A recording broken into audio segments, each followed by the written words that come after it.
গতকাল সন্দীপ ঘোষ ইস্তফা দিলেন সকালে এবং তারপরে বিকেলে ঘোষণা করা হলো যে তাকে ন্যাশনাল মেডিকেল কলেজে অধ্যক্ষ করা হবে এবং এই ঘোষণার পরপরই নতুন করে প্রতিবাদে উত্তাল হয় ক্যালকাটা ন্যাশনাল মেডিকেল কলেজ।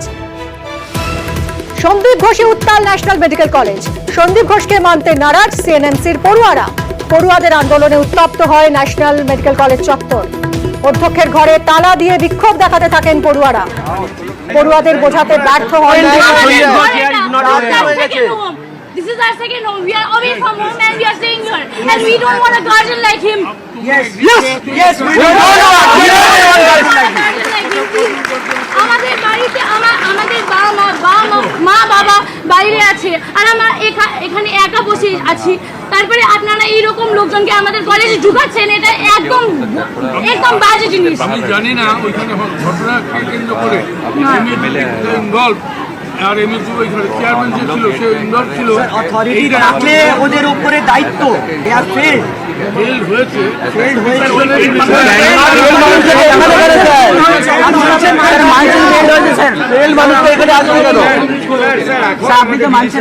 সব ডাক্তাররা মিলে আমরা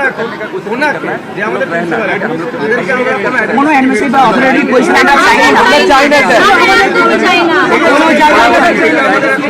এটা আমাদের মেইন এজেন্ডা ছিল স্যার, যে জাস্টিস ওটা আছে, তার সাথে এটা এখন আমাদের সেকেন্ড পয়েন্ট।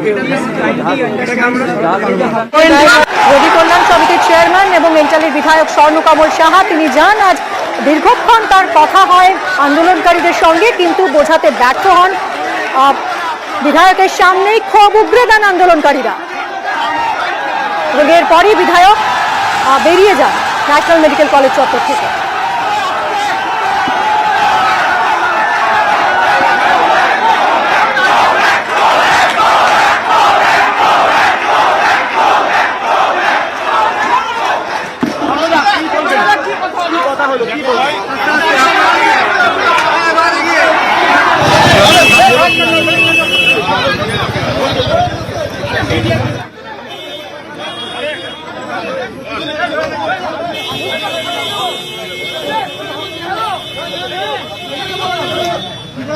কি বলছেন আন্দোলনকারী ছাত্রছাত্রীরা শুনবো। আমাদের প্রথম এবং ফরমোস্ট দাবি তো অবশ্যই যে ন্যায় বিচার, আমাদের জুডিশিয়াল এনকোয়ারি চাই। দ্বিতীয়ত যেটা আমাদের দাবি যে এমন একজন প্রিন্সিপাল যিনি already failed to prove himself as a principal এবং যিনি অলরেডি রেজিগনেশন দিয়েছেন, তো আমরা চাই ওনার শুধু ওনার রেস্ট অফ দ্য সার্ভিস পিরিয়ডে উনি কোনো অ্যাডমিনিস্ট্রেটিভ পদ কোনো কিছু হোল্ড করতে পারেন না, এটা আমাদের দাবি। তো এবং CNMC is not a dumping ground যে আমরা আরজিকর থেকে তুলে নিয়ে এসে সিএনএমসিতে ফেলে দিলাম। As a result of this আমরা সিএনএমসি প্রিন্সিপাল হিসাবে সন্দীপ ঘোষকে জাস্ট মানছি না, একদমই দেব না। গোটার সিএনএমসি ইজ হিয়ার, আমরা ফুল পাওয়ার দিয়ে আমরা রেজিস্ট করব। পরিস্থিতি উত্তেজক অবস্থা তৈরি হয়েছে, বিশেষত গতকালকের ঘটনার পর, যে এইভাবে একজন পদত্যাগ করা প্রিন্সিপাল যিনি নিজে অপরাধী তাকে সরাসরি এইভাবে আমাদের মাথার উপর এনে বসিয়ে দেওয়া, এটা ন্যাশনালের ছাত্র সমাজ মানছে না। সেটাই স্বর্ণকমল বাবুকে জানানো হয়েছে এবং সেটার বিষয়ে উনি পরবর্তী সিদ্ধান্ত জানাবেন। Go back slogan for Sandip Ghosh and go back slogan for those who are supporting Sandip Ghosh.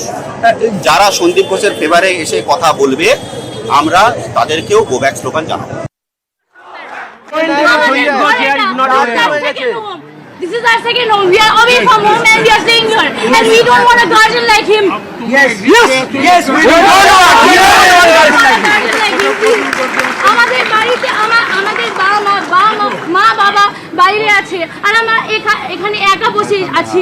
তারপরে আপনারা এইরকম লোকজনকে আমাদের কলেজে ঢুকাচ্ছেন, এটা একদম বাজে জিনিস। আমি জানি না ওইখানে ঘটনা কেন্দ্র করে ইনভলভ আর এমএসি ওইখানে চেয়ারম্যান যে ছিল সে ইনভলভ ছিল। অথরিটি রাখলে ওদের উপরে দায়িত্ব ফেল হয়েছে।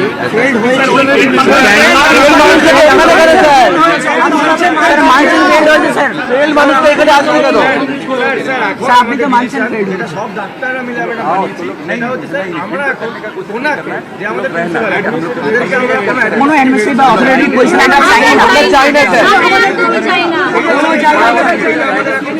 এইটা আমাদের এজেন্ডা, আমাদের যে মেইন এজেন্ডা ছিল স্যার যে জাস্টিস ওটা আছে, তার সাথে স্যার এটা এখন আমাদের সেকেন্ড পয়েন্ট, এটাকে আমরা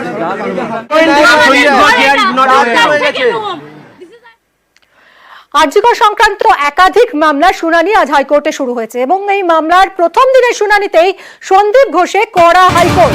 সন্দীপ ঘোষকে ছুটির আবেদনের নির্দেশ না মানলে অপসারণের হুঁশিয়ারি। সন্দীপ ঘোষের নয়া নিয়োগ নিয়েও প্রশ্ন। এত ক্ষমতাশালী যে 4 ঘন্টায় ফিরে আসে, পদত্যাগের পর পুনর্নিয়োগ নিয়ে প্রশ্ন হাইকোর্টের প্রধান বিচারপতি।